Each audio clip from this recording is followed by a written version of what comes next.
શું લેવાનું છે સ્વાધ્યાયમાં? સાહેબ પત્રાંક 218. 218. હા. 217 Recording in progress.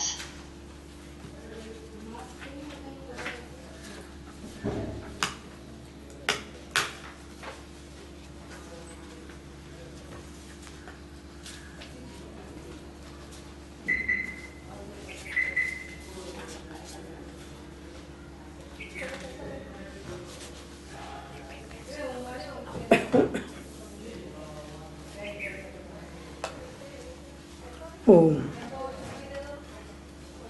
સ્વાધ્યાયમાં Shrimad Rajchandra વચનામૃત પત્રાંક 218. મુંબઈ ફાગણ સુદ 13 સોમવાર 1947. સર્વાત્મા હરિને નમસ્કાર. સત સત છે, સરળ છે, સુગમ છે, તેની પ્રાપ્તિ સર્વત્ર હોય છે.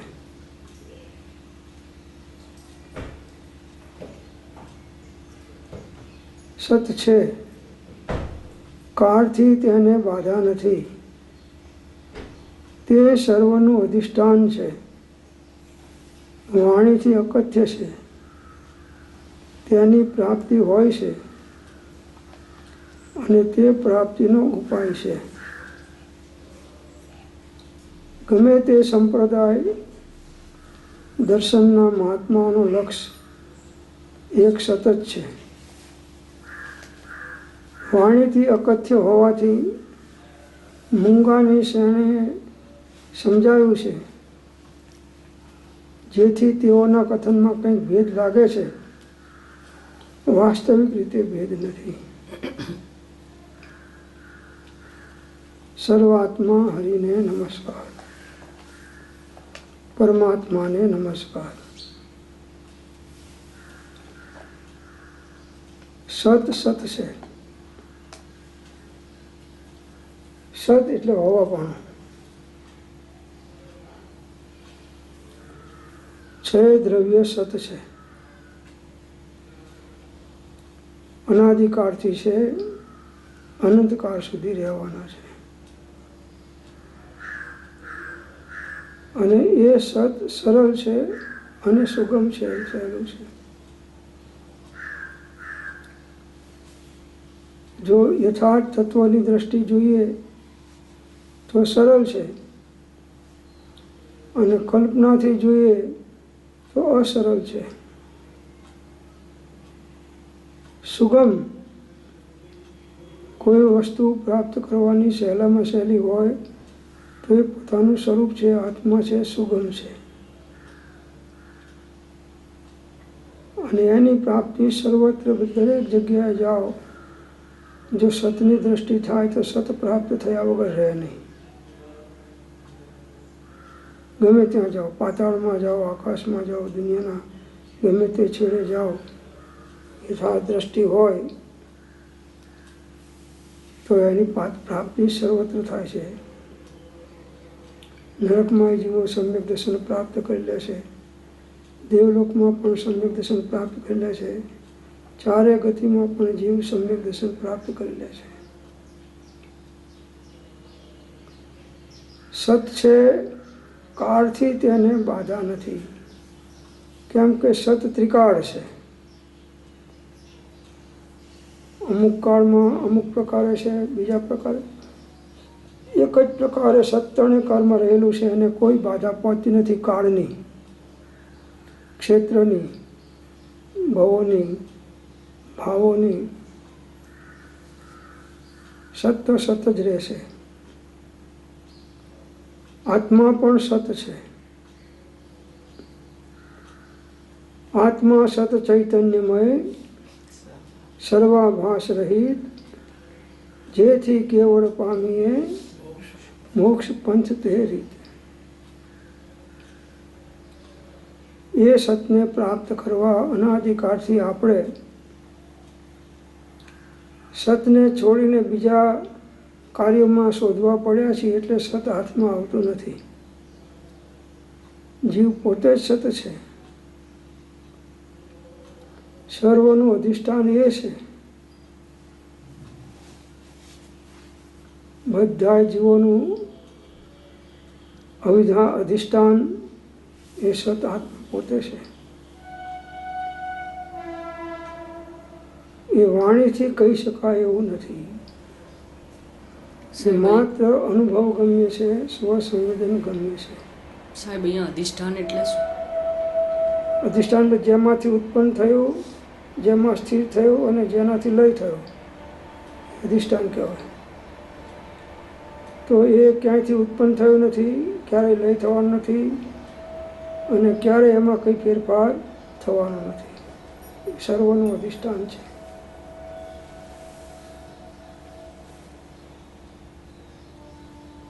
એ વાણીથી કહી શકાય એવું નથી. છે દ્રવ્ય સત છે. કોઈ પણ દ્રવ્ય વાણી દ્વારા કહી શકાય નહીં.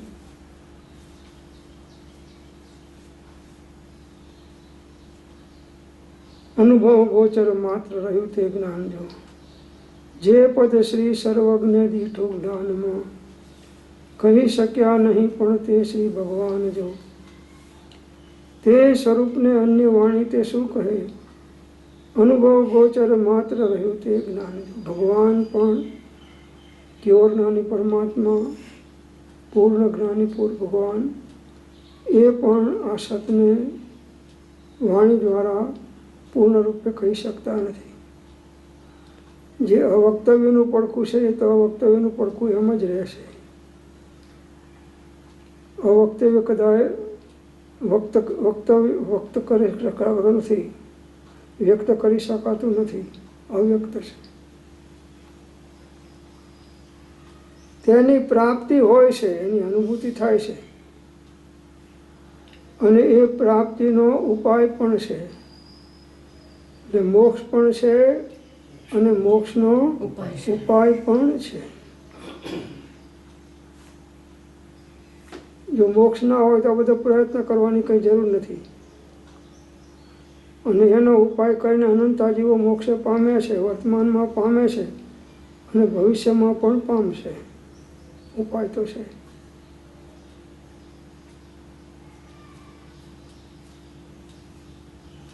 મોક્ષ ને મોક્ષનો ઉપાય હું જોયા ઓલેસી પદમાં આવે છે.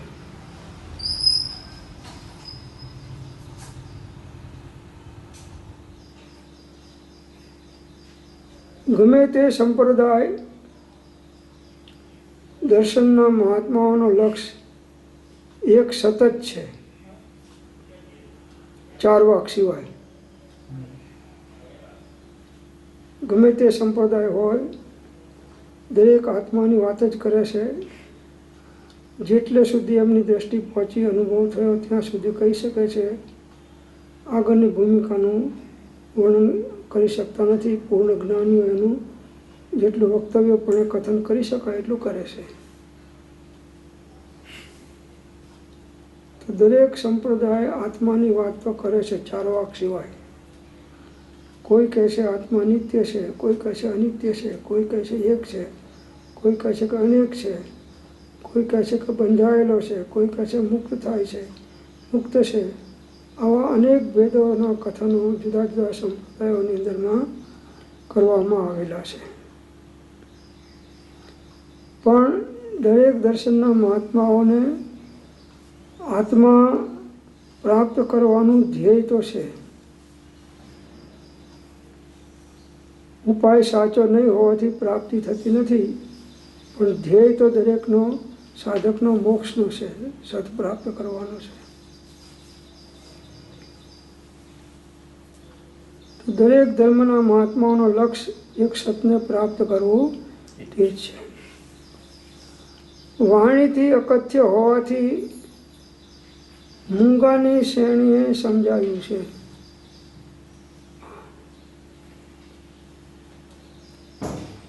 એ વાણીમાં આવે એવું નથી, કેમ કે બાવન અક્ષરથી બહાર છે.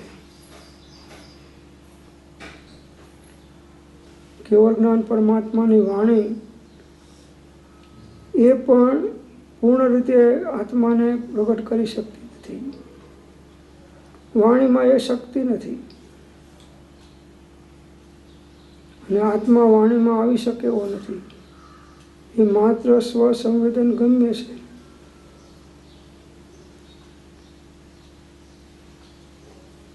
નિશ્ચય સર્વે જ્ઞાનીનો આવી અત્ર સમાય, ધરી મૌનતા એમ કહી સહજ સમાધિ માની. જ્ઞાનીઓ પણ પછી મૌન થઈ જાય છે. હવે કર વિચાર તો પામ બસ.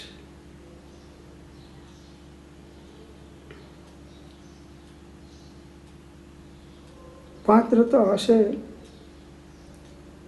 તો અવશ્ય કાર્યની સિદ્ધિ થશે. જીવને અનેક પ્રકારના અહંકારો નડે છે, સ્વચ્છંદ નડે છે, જે એના લક્ષ્યમાં આવતું નથી. એટલા માટે આત્મજ્ઞાની ગુરુની નિશ્ચયની જરૂર પડે છે. જીવ પોતાની કલ્પનાના કારણે ચાલે છે અને ભૂમિકા નહીં હોવાના કારણે અમુક ભૂમિકામાં આવીને અટકી જાય છે, આગળ વધી શકતો નથી.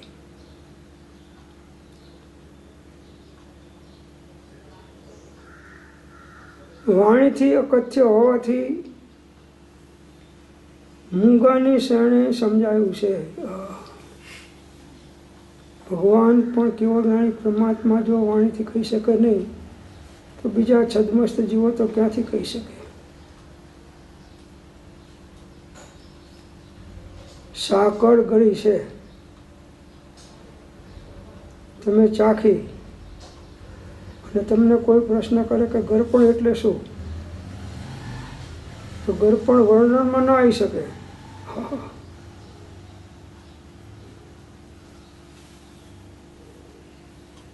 કેવી છે તો કોઈ ગળી, કોના જેવી ગળી, પેંડા જેવી ગળી કે એના જેવી ગળી, એનાથી જુદી પ્રકારની ગળી. એમ ગમે તે એને સમજાવો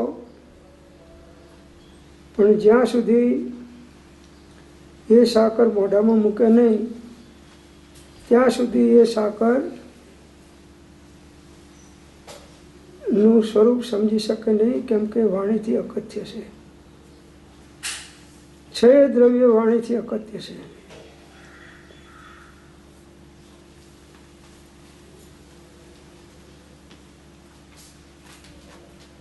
તો ગમે તે સંપ્રદાય દર્શનના મહાત્માઓનો લક્ષ્ય એક સતત છે. ચાર વાક સિવાયના બધા દર્શનો સતની પ્રાપ્તિ માટે જ ઉપાયને પુરુષાર્થ કરે છે. એ વાણીથી અકથ્ય છે. વાણીમાં આવી શકે નહીં. વસ્તુના ગુણધર્મો વાણીમાં આવી શકે નહીં, ગમે તે હોય.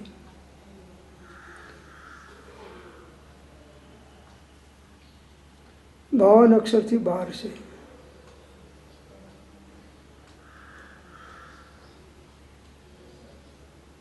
જલેબી તમે ખાધી, તમને પૂછે કે કેવી છે,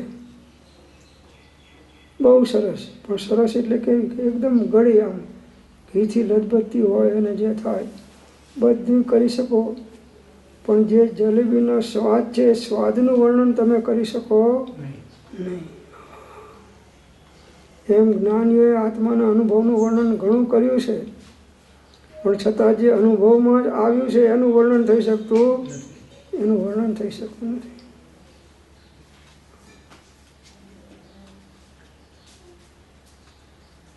તો લોકનું સ્વરૂપ સર્વકાળ એક સ્થિતિનું નથી, ક્ષણે ક્ષણે તે રૂપાંતર પામ્યા કરે છે.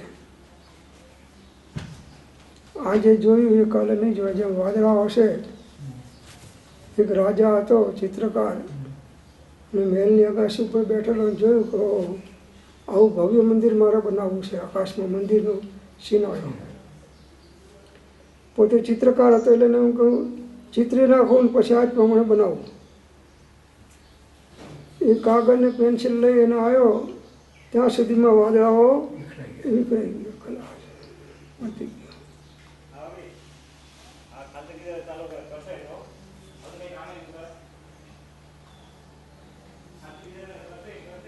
તો આત્માનો અનુભવ એ વાણીથી અકથ્ય છે. અનુભૂતિનું વર્ણન થઈ શકે નહીં કોઈ પણ વસ્તુના પદાર્થનું. અમુક હદ સુધી થઈ શકે,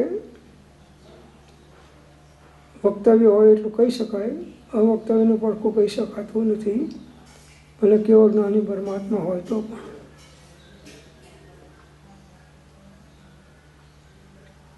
એટલે જુદા જુદા જીવોને જુદી જુદી પદ્ધતિ દ્વારા સાધન કરતા હોવાના કારણે એમના કથનોમાં પણ ભેદ આવે છે. વાસ્તવિક ભેદ નથી, પણ એની અનુભૂતિને અંદરમાં જુદા જુદા પ્રકારના વિકલ્પો દ્વારા અનુભૂતિ કરી છે, એમાં બધો ભેદ આવે છે. કેમ કે એને એક પડખાથી વિચાર કર્યો છે. 6 આંધળાઓ છે અને એને હાથી પાસે લઈ ગયા અને કહ્યું કે હાથી કેવો છે જુઓ. એકને સૂંઢ પકડાઈ, એકને પગ પકડાય, એકને પેટ પકડાયું, એકને પૂંછડી પકડાઈ. પછી બધાને પૂછ્યું કે ભાઈ કેવો હાથી છે, તો દરેકે વર્ણન કેવું કેવું કરવાના, પોતે જે અંગને પકડીને જોયું છે, અનુભવમાં જેટલું આવ્યું છે એ કરવાના. હાથી થાંભલા જેવો છે, તો પૂછવાવાળો કે હાથી થાંભલા જેવો નથી ભાઈ, સૂંઢવાળો એનું જુદું વર્ણન કરશે. એમ દરેક દર્શનો જેને અનુભૂતિ નથી થઈ, એને આત્માનો પ્રકાશ કર્યો છે, એ અમુક હદ સુધીને અમુક પ્રકારનો કર્યો છે, પૂર્ણ કરી શક્યા નથી. અને આત્માનું વર્ણન પૂર્ણ વાણીમાં કેવો જ્ઞાની પણ કરી શકતા નથી. જે વસ્તુ અનુભવ ગમ્ય છે એ વાણી દ્વારા ગમ્ય બની શકતી નથી.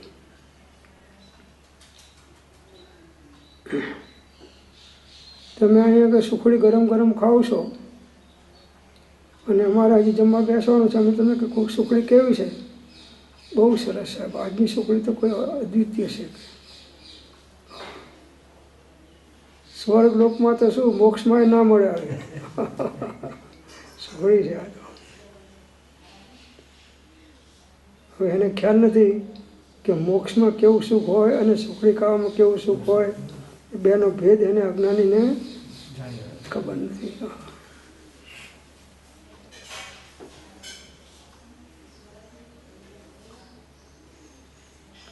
એક મિયા બીબી હતા, તો અલ્લાહની પ્રાર્થના કરતા હતા, ભક્તિ કરતા હતા. तो एनी बीवी अल्लाह ने कैसे कि जो मेरा इतना काम हो जाए तो मैं तेरे को आकाश की जितनी रोटी खिलाऊंगा, आकाश जितनी रोटी खिलाऊंगा. तो पेला मियाँ कहे कि भाई एवी रोटी कशी सुधी कोई बनी नहीं कि तू बनाई खवड़ावे.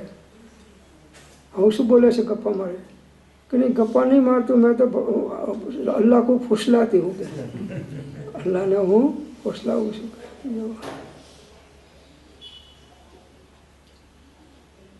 અને ફોસલાઈ જાય એ અલ્લાહ નહીં, અને અલ્લાહ હોય તો ફોસલાય નહીં. ભલે જુદા જુદા સંપ્રદાયના જીવોએ જુદું જુદું કથન કર્યું, પણ વાસ્તવિક રીતે આત્મામાં એવા કોઈ ભેદ નથી, અભેદ છે. અનંત ગુણ પર્યાયનો પિંડ અભેદ આત્મા છે. અભેદને ભેદ પાડીને સમજાવવો એ વ્યવહાર છે, અને વ્યવહાર છૂટે છે અને નિશ્ચયની દ્રષ્ટિ થાય છે ત્યારે એ અભેદ અનુભૂતિની અંદરમાં આવે છે, ત્યારે એની પ્રાપ્તિ થઈ કહેવાય છે. તો આત્માના ભલે જુદા જુદા પ્રકારે વર્ણન જુદા જુદા દર્શનવાળાએ કર્યા છે, પણ હકીકતમાં એમાં કોઈ ભેદ નથી, એમાં એ કોઈ કથનમાં આવે એવો નથી. કેમ કે આત્મા નિત્ય પણ છે અને અનિત્ય પણ છે, એક પણ છે અને અનેક પણ છે. એમ જુદા જુદા પડખાઓથી વિચારીએ તો અનેક પ્રકાર છે. લોકનું સ્વરૂપ સર્વકાળ એક સ્થિતિનું નથી. ક્ષણે ક્ષણે તે રૂપાંતર પામ્યા કરે છે. અનેક રૂપ નવા થાય છે, અનેક સ્થિતિ કરે છે અને અનેક લય પામે છે. લોકનું 14 રાજલોકની અંદરમાં સર્વકાળ એક સ્થિતિવાળો લોક નથી. સમયે સમયે એનું બદલાવ થયા કરે છે. ઉત્પાદ વ્યય ધ્રુવ યુક્તમ સત. નવી પર્યાયની ઉત્પત્તિ થાય છે, જૂની પર્યાયનો નાશ થાય છે અને એનું ત્રિકાળી ધ્રુવ સ્વરૂપ જેવું છે એવું ને એવું રહે છે.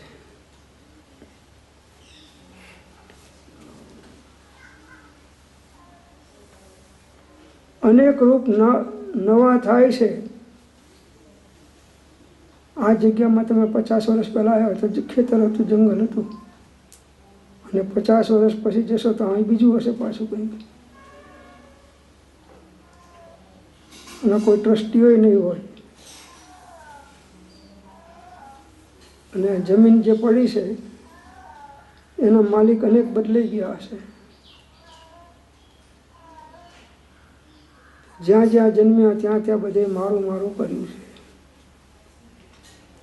અને 14 રાજલોકમાં આત્માનું કોઈ નથી, એક પરમાણુ નથી, કોઈ જીવ નથી, કોઈ વસ્તુ આત્માની નથી. ત્રિકાળ એકાકી દરેક આત્માઓ છે.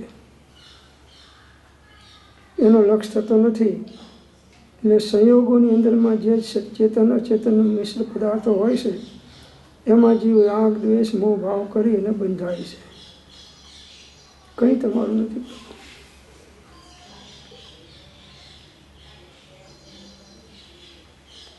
કોઈએ ગાઢ તમને દીધી, તમને હાડો હાડ લાગી જાય છે. કેમ કે દેહાતનું બુદ્ધિશા મને કીધું. એટલે તું જુદો છું, દેહ જુદો છે, એને દેહને દેખીને કરી છે, તને તારા સ્વરૂપને દેખીને કર્યું નથી. અને જે તારા સ્વરૂપને ઓળખે છે એ આવું બોલે નહીં.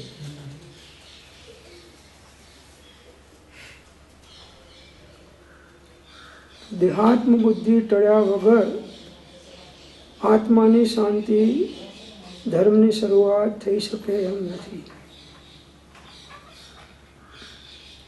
જ્યાં સુધી પરમા એકત્વપણું છે ત્યાં સુધી જીવની યોગ્યતાની કચાશ છે.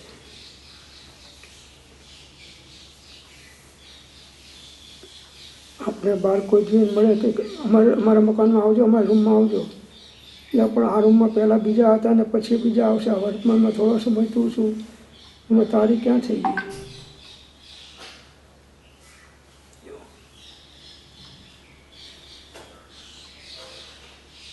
કેટલા વાર ગુરુ થયા? શિષ્યો કેટલી વાર થયા? અનંત વાર થયા. તો ગુરુ થયા હશે તો હકડો તો નહીં બેઠો હોય. હાથ પછાડી પછાડી પાટ ઉપર.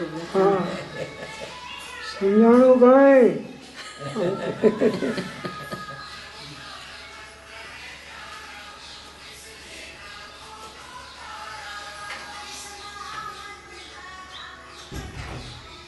જે સમજાય તો સમય ગયા. બસ મૌન થઈ અને અંતર્મુખ થઈ અને સ્વરૂપસ્થ થવું આ સાધના છે. ઉપયોગ સ્વરૂપમાં સ્થિર ના થાય તો બધી સાધનાઓ બંધનો હેતુ થાય છે, પરિભ્રમણનું કારણ થાય છે. તમે એકાકી છો, ત્રિકાળ એકાકી છો, હાલે એકાકી છો, અને એમાં જ શાંતિ અને આનંદ છે. અને તમે પરિપૂર્ણ છો. તમારામાં કોઈ વસ્તુ ખૂટતી નથી કે જગતના પદાર્થની લાઈન એમાં પૂર્તિ કરવામાં આવે. દરેક સત ત્રિકાળ સત છે. નિરંતર ઉત્પાદ વ્યય ધ્રુવ થયા કરે છે. એના મૂળ સ્વરૂપમાં કોઈ ફેરફાર થતો નથી. નિગોદમાં ગયા ત્યારે આપણો આત્મા જેવો વર્તમાનમાં છે એવો જ હતો, અને સિદ્ધલોકમાં જશું ત્યારે એવો જ રહેવાનો. એમાં કોઈ ફેરફાર થતો નથી. તો લોકનું સ્વરૂપ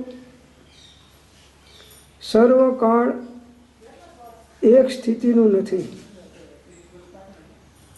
ક્ષણે ક્ષણે તે રૂપાંતર પામ્યા કરે છે, ક્ષણે ક્ષણે. આહા, આ શરીર અત્યારે આવું લાગે છે, પણ એક ક્ષણ પહેલાં આમાં બીજું કંઈક હતું અને હવે એમાં થોડું પરિવર્તન આવી ગયું, પણ સ્થૂળ દ્રષ્ટિ હોવાના કારણે સમજાતું નથી, પકડાતું નથી, દેખાતું નથી.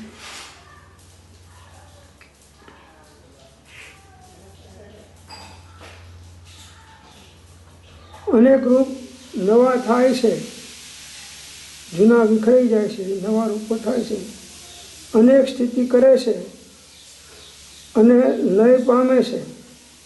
દરેક સ્થિતિઓ ઉત્પન્ન થઈને લય પામે છે. એક ક્ષણ પહેલાં જે રૂપ બાહ્ય જ્ઞાને જણાવ્યું નહોતું તે દેખાય છે. એક ક્ષણ પહેલાં જે રૂપ બહારમાં દેખાતું નહોતું એ અત્યારે જ્ઞાનથી જણાય છે, દેખાય છે. અને ક્ષણમાં ઘણા દીર્ઘ વિસ્તારવાળા રૂપ લય પામ્યા જાય છે.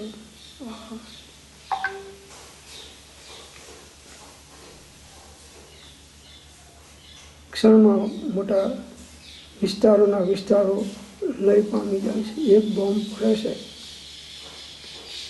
હજારો માઇલની અંદરમાં રૂપાંતરો થઈ જાય છે. ધરતીકંપ આવે છે અને એમે પણ સમયે સમયે દરેક પદાર્થનું પરિણામ રૂપાંતર તો થયા જ કરે છે. એટલે આપણે ધોળાવાળ આવે એટલે ભડકી જઈએ છીએ કે હવે મારે જવાનું છે. એટલે તારે ક્યાંય જવાનું નથી, તું તારા સ્વરૂપમાં ત્રિકાળ જેવો છું એવો ને એવો જ રહેવાનો છું. માત્ર તારું સ્થળાંતર છે, તારા સ્વરૂપની અંદરમાં કોઈ તફાવત થવાનો નથી. તો જેને સ્વરૂપ દ્રષ્ટિ રહે છે એને ક્ષમતા રહેશે, અને સ્વરૂપ દ્રષ્ટિનું વિસ્મરણ થઈને ધર્મ કરે છે એ ઘણો ધર્મ કરતા હોવા છતાં પણ અંદરમાં વિષમતા થાય છે, એને ક્ષમતા રહેતી નથી. જ્ઞાન અજ્ઞાન રૂપે પરિણમ્યું અને અજ્ઞાનમય જ્ઞાન એ શાંતિનું કારણ થઈ શકતું નથી. અજ્ઞાનમય જ્ઞાન છે. આત્મા જ્ઞાનીનું જ્ઞાન જ્ઞાનમય છે અને અજ્ઞાનીનું જ્ઞાન અજ્ઞાનમય છે. જ્ઞાન એક જ છે, જ્ઞાનનું કામ તો જાણવું છે, પણ પેલો સમ્યક પ્રકારે યથાર્થ જાણે છે અને આ વિપરીત કે ન્યૂનાધિક જાણે છે.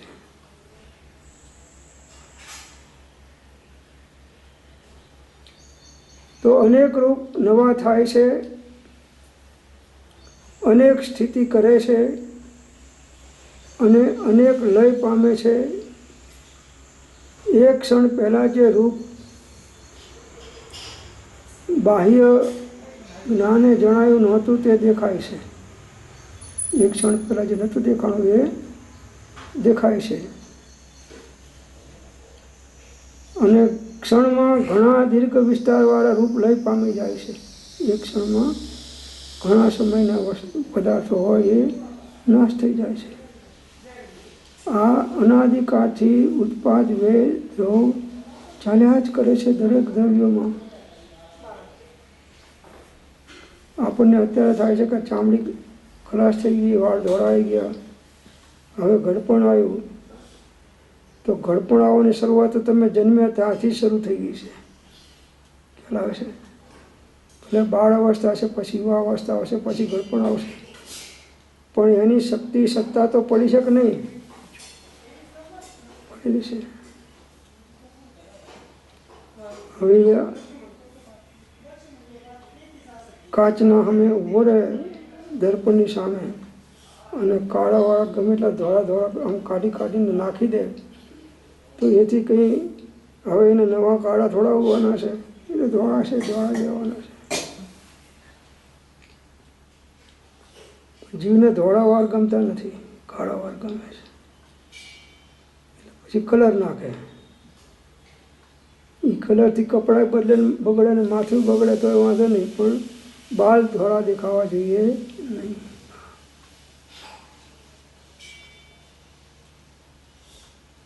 દેહાત્મ બુદ્ધિ છે એ જીવ દેહાત્મ ભાવ કર્યા વગર રહેતો નથી.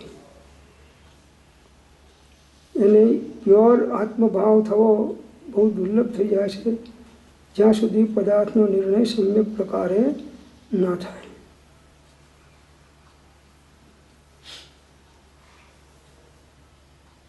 મહાત્માના વિદ્યમાને વર્તતું લોકનું સ્વરૂપ અજ્ઞાનીના અનુગ્રહ અર્થે કંઈક રૂપાંતરપૂર્વક કહ્યું જાય છે.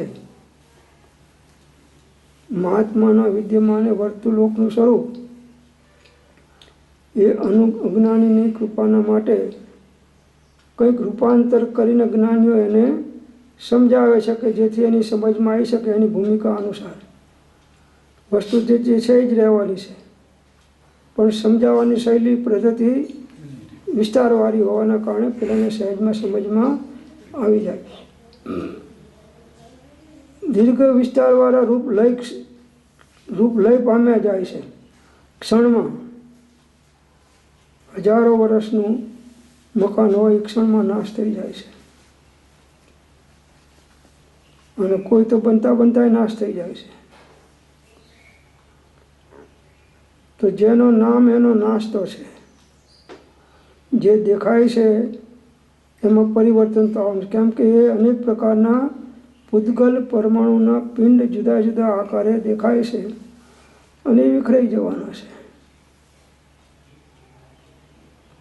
જન્મતાની સાથે જે શરીર હતું એમાં બદલાવ વર્ષે 2 વર્ષે આવે છે કે ક્ષણે ક્ષણે આવે છે? ક્ષણે ક્ષણે આવે છે.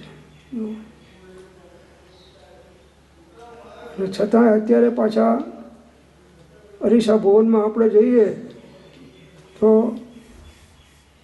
કેવી સ્થિતિ હોય આપણી. ભરત મહારાજાને તો કેવળ જ્ઞાન થયું, પણ આને તો મિથ્યા જ્ઞાન દ્રઢ કર્યું.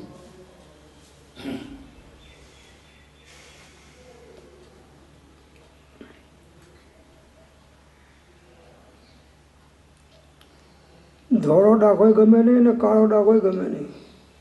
ડાઘા વગરનું શરીર ફેસ જોઈએ બસ.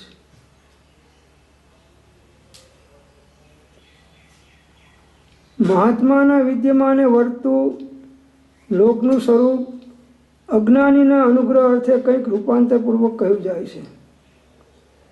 અજ્ઞાની સમજી શકે એની ભાષામાં, ભાષા અનાર્ય વિના સમજાઈ શકાય ને અનાર્યને એમ અજ્ઞાનીઓનો ઉપદેશ જો એની ભાષામાં ના કરવામાં આવે તો એનું પરિણામ આવતું નથી.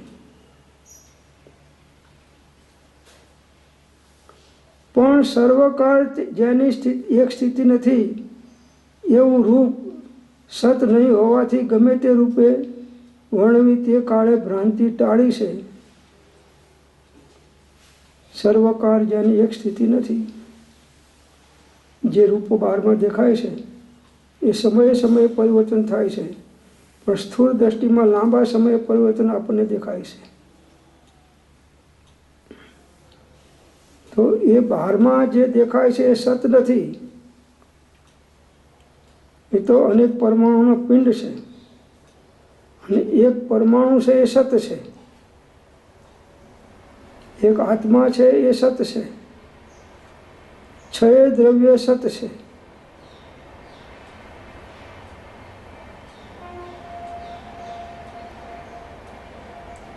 તો જેની એક સ્થિતિ નથી એવું એ રૂપ સત નહીં હોવાથી ગમે તે રૂપે વર્ણવી તે કાળે ભ્રાંતિ ટાળી છે. બસ સત તો એક રૂપ નહીં, સતરૂપે નહીં હોવાથી જેની સ્થિતિ કાયમ એક સરખી નથી રહેતી એ ગમે તે રૂપે વર્ણવી અને જ્ઞાની જીવોની ભ્રાંતિને ટાળી છે. અને જ્ઞાનીઓ પણ વર્ણન કેટલું કરી શકે, જેટલું વાણી દ્વારા કહી શકાય એટલું કે, અને પેલો ઈશારાથી સમજી શકવાની યોગ્યતા હોય એટલું સમજે.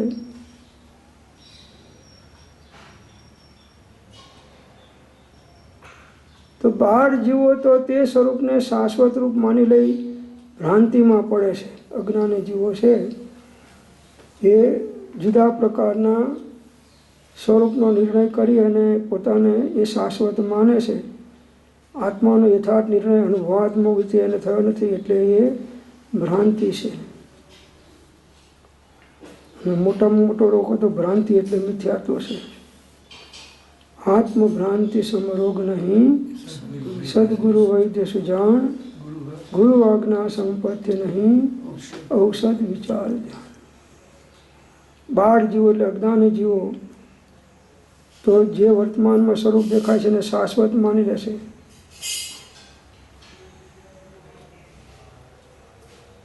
પણ કોઈ જોગ જીવ એવી અનેકતાની કેણેથી મૂંઝાઈ જઈ સત તરફ વળે છે. કોક એવા ઉત્તમ જીવો, પાત્ર જીવો, સત્પાત્ર જીવો આવી અનેકતાની અનેકાંતથી કેણીથી જે સ્વરૂપ બતાવ્યું છે તો એનાથી મૂંઝાઈને હવે એ સત તરફ વળે છે. એનો ઉપયોગ સ્વરૂપ સન્મુખ થાય છે. ઉપયોગમાં પોતાના સ્વરૂપને પકડવાનો અંતર્મુખ પુરુષાર્થ ચાલે છે અને ત્યારે એને વખતે આત્મા અનુભવમાં આવવાનો હોય તો આવી જાય છે.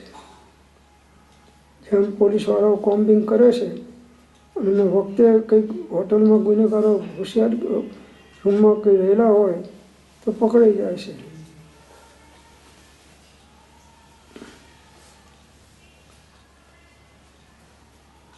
5 વાગી ગયા. તો અહીં સુધી આપણે વિચારીએ છીએ. આગળની વાત પછી કહ્યું છે. ટાઈમ થઈ ગયો છે. 35 મિનિટ થઈ સ્વાધ્યાય. સ્વાધ્યાય 35 મિનિટ થઈ. 5-10 મિનિટ લઈ ચાલો.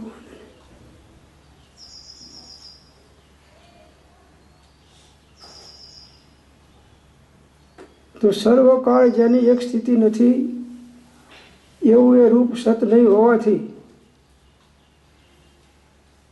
સત્ય ત્રિકાળ એક સ્થિતિવાળું હોય સર્વકાળ જેની સ્થિતિ નથી એને ગમે તે રૂપે પૂર્ણ વર્ણવી તે કાળે ભ્રાંતિ ટાળી છે અને એને લીધે સર્વત્ર એ સ્વરૂપ હોય જ એમ નથી એમ સમજાય છે. રૂપાંતર થયા કરે છે, ક્ષેત્રાંતર થયા કરે છે, અવસ્થાંતર થયા કરે છે.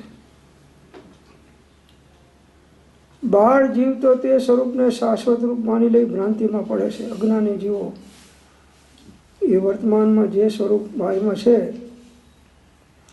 આ દેહને શાશ્વત માને છે. બધા સંયોગોના પદાર્થને શાશ્વત માની લઈને ભ્રાંતિમાં પડે છે.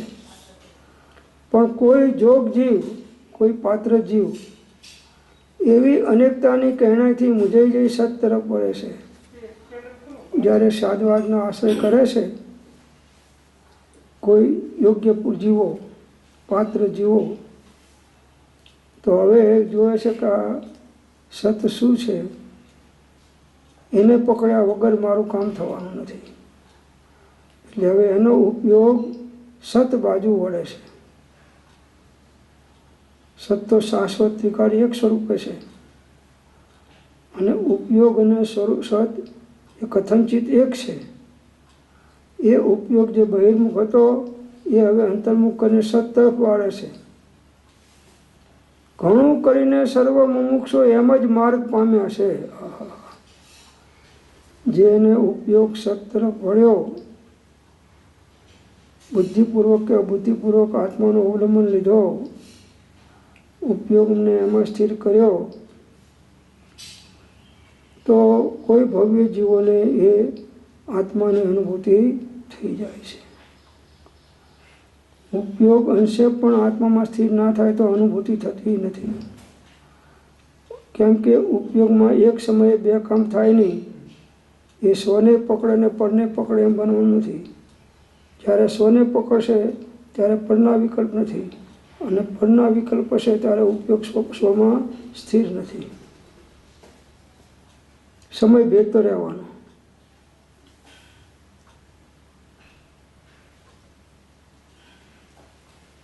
ઘણું કરીને સર્વ મુમુક્ષો એમ જ માર્ગ પામ્યા છે. ભ્રાંતિનું જ રૂપ એવું આ જગત વારંવાર વર્ણવાનો મોટા પુરુષનો એ જ ઉદ્દેશ છે કે તે સ્વરૂપનો વિચાર કરતા પ્રાણી ભ્રાંતિ પામે કે ખરું શું.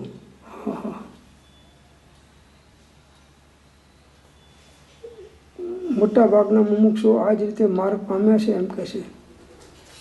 ભ્રાંતિનું જ રૂપ એવું આ જગત વારંવાર વર્ણવાનો મોટા પુરુષનો ઉદ્દેશ આ જ છે. ભ્રાંતિ કરાવે છે કે આ પદાર્થ મારા છે, આ સારા છે, ખરાબ છે.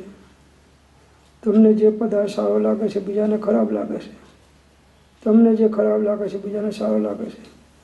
અત્યારે તમને જે સારો લાગે છે થોડા સમય પછી ખરાબ લાગે છે, અને અત્યારે ખરાબ લાગે છે થોડા સમય પછી સારો લાગે છે. કેમ કે વિકલ્પાત્મક જ્ઞાન છે, નિર્ણયાત્મક જ્ઞાન નથી.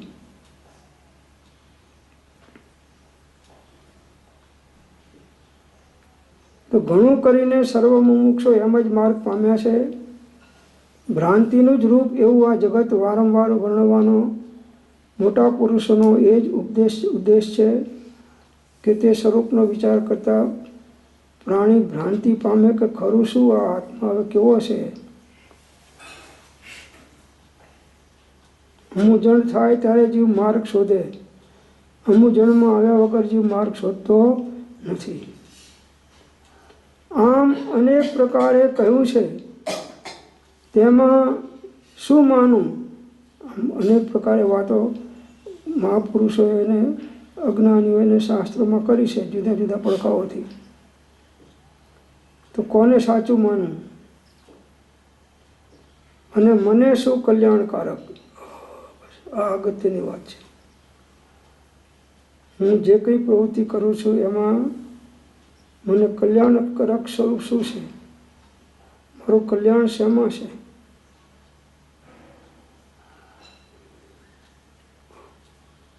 એને ખ્યાલ આવે કે મારું કલ્યાણ મારો ઉપયોગ સ્વરૂપમાં સ્થિર થાય એમાં જ છે, બીજા કોઈમાં મારું સાચું કલ્યાણ નથી. એમ વિચારતા વિચારતા એને એક ભ્રાંતિનો વિષય જાણી જ્યાંથી સતની પ્રાપ્તિ હોય છે એવા સંતના શરણ વગર છૂટકો નથી. આ પ્રકારના આત્માના વિચાર કરતા કરતા એને આ ભ્રાંતિનો વિષય છે. અનુભૂતિ ત્યાં નથી, ત્યાં ભ્રાંતિ છે, અને ભ્રાંતિ છે ત્યાં પદાર્થનો સમ્યક નિર્ણય નથી. ઝાંઝવાના જળમાં ભ્રાંતિ થાય છે કે પાણીનું સરોવર ભર્યું છે આગળ રણમાં, એટલે એને એમ થાય છે કે આટલું બધું પાણી સરોવર હું પેલી બાજુ કેવી રીતે જઈ શકીશ, તે પાછો વળે છે. ત્યાં બીજો સાથીદાર કહે છે કે ભાઈ કેમ પાછો જાઓ છો? તો કે આગળ તો કે પાણીનું સરોવર ભર્યું છે. અરે સરોવર નથી, એ તો ઝાંઝવાનું પાણી છે, વરાળથી ઉત્પન્ન થયેલું દેખાય છે, પાણીનું ટીપું નથી ત્યાં. તમે આગળ જાઓ એટલે ખ્યાલ આવશે. એ જેમ જેમ આગળ જાય છે એમ ઝાંઝવાનું પાણી આગળ ને આગળ જતું જાય છે. ઝાંઝવાના પણ એમ આત્મા સિવાય જ્યાં જ્યાં સુખ નથી ત્યાં ત્યાં સુખ લાગે છે. આ ઝાંઝવાનું પાણી છે. જેમ જેમ પછી સાચું જ્ઞાન વિવેક સમજણ શ્રદ્ધા થાય છે ત્યારે એને ખ્યાલ આવે છે કે આ તો બધો સુખાભાસ છે. જેનો હું સુખ માનતો હતો એ બધો સુખાભાસ છે. એમ વિચારતા વિચારતા એને એક ભ્રાંતિનો વિષય જાણી જ્યાં સતની પ્રાપ્તિ હોય એવા સંતના શરણ વગર છૂટકો નથી એમ સમજી તે શોધી શરણાર્પણ થઈ સત પામી સતરૂપ હોય છે. જો એનો ઉપાય બતાવ્યો, જ્યાં સતની પ્રાપ્તિ હોય એવા સંતના શરણનો આશ્રય કરો. સંત ચરણ આશ્રય વિના સાધન કર્યા અનેક, પાર નથી પામ્યો ઉગ્યો નથી. જીવ નિજ છંદે ચાલે પુરુષાર્થ કરે તો પણ પોતે પોતાથી જ્ઞાન પામે નહીં, અને જ્ઞાનીની આજ્ઞાનો આરાધક અંતર મુહૂર્તમાં પણ કેવળ જ્ઞાનને પ્રાપ્ત થાય. તો કોઈ એક સત્પુરુષને સંતને શોધો, એના ચરણ કમળમાં બધાય ભાવ અર્પણ કરીને વર્ત્યા જાઓ અને એમની આજ્ઞા પ્રમાણે ચાલો. પછી જો જ્ઞાની કહે છે કે મોક્ષ ના મળે તો મારી પાસેથી લેજે, બને કેમ? સંતનું શરણ લીધું તો આપણે બહારથી લીધું કે અમુક આપણને અનુકૂળ આવે એટલું પકડ્યું, અનુકૂળ ના એટલે છોડી દીધું. એ શરણ નથી. ધાકડે ધાકડ.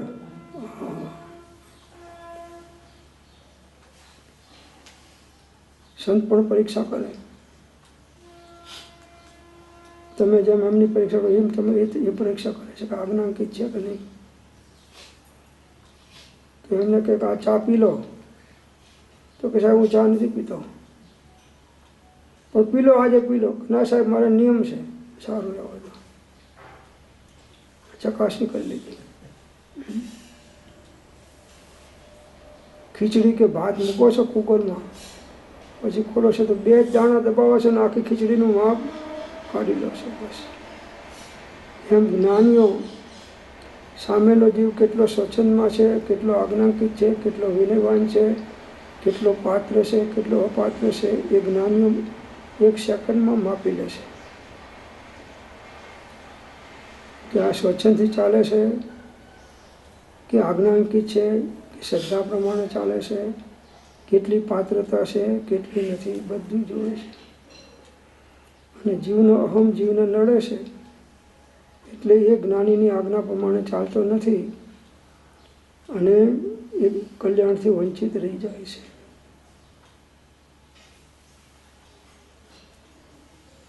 તો એવા સંતના શરણ વગર છૂટકો નથી. સતની પ્રાપ્તિ કરવી હોય તો કોઈ આત્મજ્ઞાની પુરુષની આજ્ઞા રાધ્યા વગર છૂટકો નથી.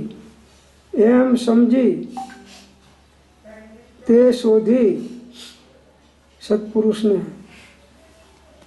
શરણાર્પણ થઈ સત પામી સતરૂપ હોય છે. બસ એ અર્પણ થઈ જાય છે.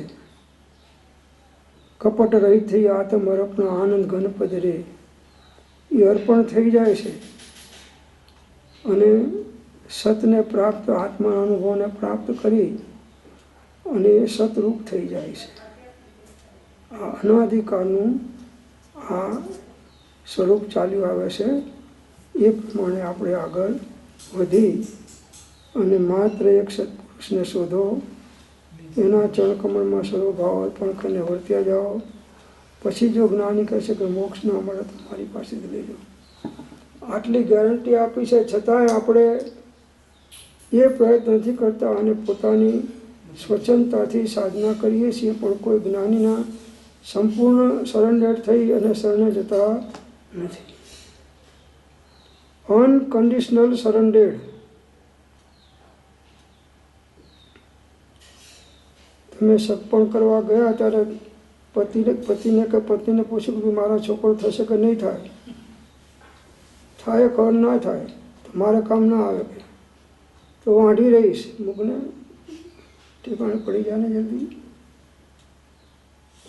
એમ જીવ સંતની પરીક્ષામાં જ રહ્યો, પણ કોઈ સંતને પરીક્ષામાં પાસ કરી શક્યો નહીં અને કોઈની આજ્ઞાનું આરાધન કરી શક્યો નહીં. અને આજ્ઞાના આરાધન વગર તો સ્વચ્છંદથી તું ગમે તે સાધના કરીશ તો પણ ઠેરનો ઠેર રહીશ. ઠીક છે, સ્વરૂપ જ્ઞાનના કારણે થોડું તું શાસ્ત્ર જ્ઞાન કરી લઈશ કે બહારનું ભક્તિ કરી લઈશ કે તપ ત્યાગ કરી લઈશ કે બીજી ક્રિયાઓ કરી લઈશ, પણ વાસ્તવિક આત્માનું કલ્યાણ થશે નહીં. તો આ પ્રમાણે અહીં સુધી વિચાર કર્યો. આગળની વાત અન્ય સમય વિચારશું. ઓમ શાંતિ શાંતિ શાંતિ.